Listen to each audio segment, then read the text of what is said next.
If you are depressed, you are living in the past. If you are anxious, you are living in the future. If you are at peace, you are living in the present. Lao Tzu, ancient Chinese philosopher, founder of Taoism, could have been one guy or a mythical compilation of many. Nobody really knows for sure.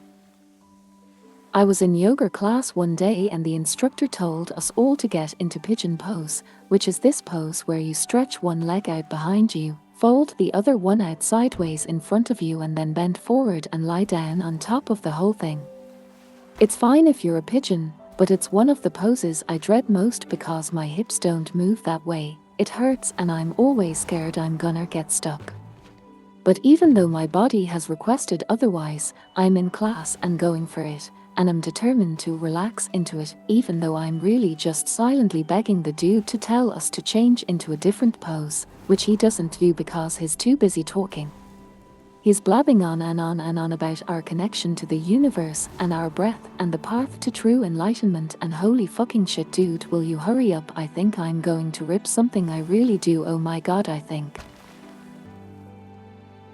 I'm actually stuck. How am I going to get out of this pose? He's gonna have to come over here and lift me out of it because I really truly am stuck, and then whoosh, I breathe into it.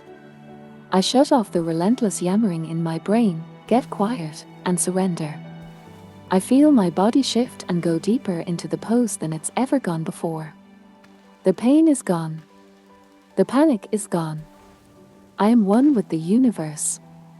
But then I realize that I really do think I'm stuck, and seriously, what the hell, dude, are you going to talk all night? We've been in this freaking pose for 5 minutes for real, and by the way, my knee just got all hot and you really are not going to shut up, even though I keep thinking you finally are, but then you keep going and then, whoosh, I reconnect. I'm back in the zone. I melt deeply into this pose and feel such bliss and true connection to something much larger than myself. This flip-flopping between freaking out in our heads and breathing into the now is basically how most of us go through life. Instead of worrying about the possibility of dislocating a hip, the future, or about how bad I was at this pose, the past, I could have luxuriated in the magnificence available to me in the moment.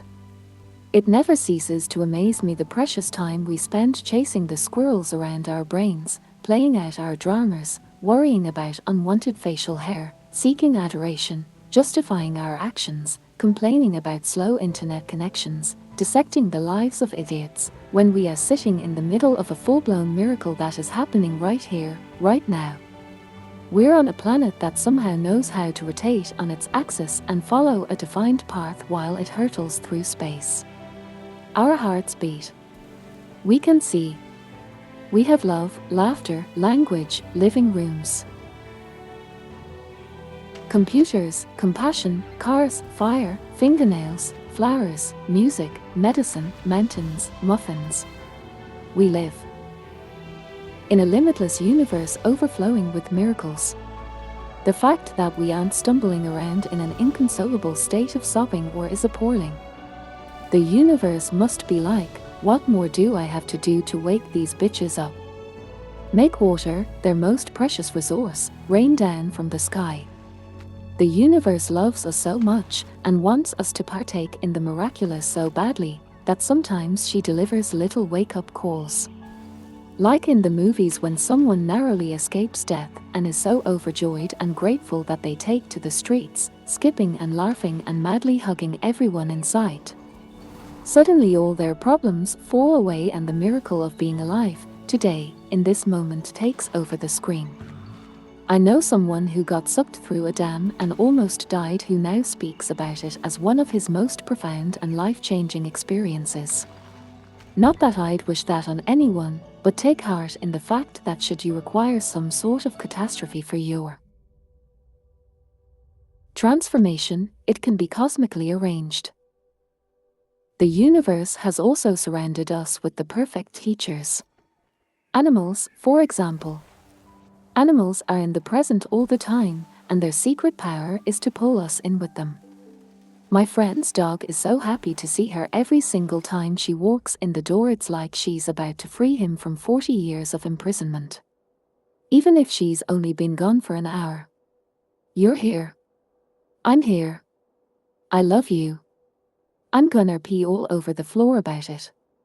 Little kids are also excellent guides. Kids get so wrapped up in the joy of drawing or pretending or discovering that they'd rarely eat or bathe or sleep if we didn't make them. They are constantly creating in a state of free-flowing, concentrated bliss. They haven't yet learned to worry about what other people think of them, or that perhaps they are not as talented at finger painting as Lucy next door is. They are in the moment. There is fun in the moment. End of story. We would be wise to take more of our cues from the beasts and babies. All the stuff we're so worried about creating and fixated on becoming is already right here, right now. The money you want already exists, the person you want to meet is already alive, the experience you want to have is available now, the idea for that brilliant song you want to write is here, now, waiting for you to download the information. The knowledge and insight and joy and connection and love are all wagging their hands in your face, trying to get your attention. The life you want is right here, right now. What the hell am I talking about? If it's all here, where is it? Think of it like electricity. Before the invention of the light bulb, most people weren't aware of electricity's existence. It was still here, exactly the same way it is right now, but we hadn't yet woken up to it. It took the invention of the light bulb to bring it to our attention. We had to understand how to manifest it into our reality. It's not that the things and opportunities that we want in life don't exist yet.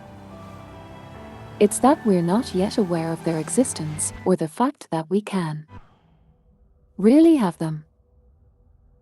The more practiced you become at being present and connected to source energy, the more available you are to download ideas and seize opportunities that you might miss out on if you're all wrapped up in the endless chatter in your head. There's a great Hindu story about a lady who wanted to meet the god Krishna. So she went into the forest, closed her eyes, and prayed and meditated on making the god appear, and lo and behold, Krishna came wandering down the forest path toward her. But when Krishna tapped the lady on the shoulder, she, without opening her eyes, told him to get lost because she was busy meditating on a very important goal. When we get so wrapped up in our heads, we miss out on what's available to us right now in the moment. Stop and notice how you feel right now. Feel your breath moving in and out of your body. Feel the air on your skin. Feel your heart beating. Your eyes seeing. Your ears hearing. Notice their energy inside and outside of you buzzing. Shut off your thoughts and feel your connection to source. BREATHE. Even if you've got bone-chilling credit card debts, or you haven't spoken to your mother in 6 years, right now, in this moment, you can find peace and joy in that which simply is.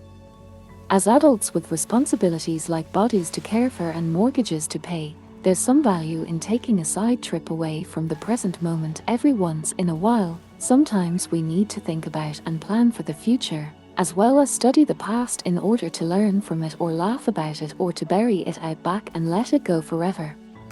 And if we just stopped by for the occasional visits to the future and past, that would be one thing, but the amount of time we spend chewing on junk food thoughts about what ifs and how comes, Lord help us. The more time you spend in the moment, the richer your life will be. Being present gets you out of your head and connects you to source energy, which raises your frequency, which attracts things of like frequency to you. And all of those high frequency things and experiences are already here, just waiting for you to join the party. All you have to do is shut up, show up, and usher them in.